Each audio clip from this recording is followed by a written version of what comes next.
YCP అధినేత జగన్పై రాష్ట్ర మంత్రి అచ్చెన్నాయుడు తీవ్రంగా విమర్శలు గుప్పించారు. కేవలం 11 అసెంబ్లీ స్థానాలు గెలుచుకున్న పార్టీకి ప్రతిపక్ష హోదా ఎలా సాధ్యమవుతుందని ప్రశ్నిస్తూ ఇది పూర్తిగా అప్రజాస్వామికం అని ఆయన వ్యాఖ్యానించారు.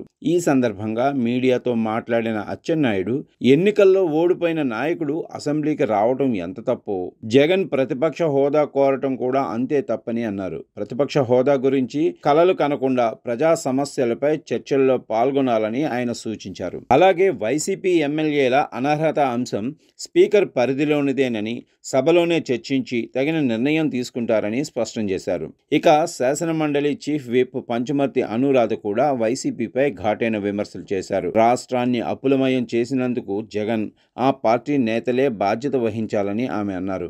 ముఖ్యంగా పోలవరం ప్రాజెక్టు పూర్తి చేయకపోవటం జగన్ వైఫల్యమని ఆమె తీవ్రంగా దుయ్యబట్టారు. అలాగే వైసీపీ ఎమ్మెల్సీలు సభలో అనవసర ప్రశ్నలు వేసి సమాధానాలు వినకుండానే బయటకు వెళ్లిపోతున్నారని ఆరోపించారు. వార్డు మెంబర్గా కూడా గెలవలేని సజ్జల రామకృష్ణారెడ్డి కూటమి ప్రభుత్వంపై విమర్శలు చేయటం హాస్యాస్పదం అంటూ అనురాధ ఎద్దేవా చేశారు. ఏమైనా అభ్యంతరాలు ఉంటే సభలో చెప్పాలని, బయట నుండి విమర్శలు చేస్తే సహించేది లేదని ఆమె హెచ్చరించారు.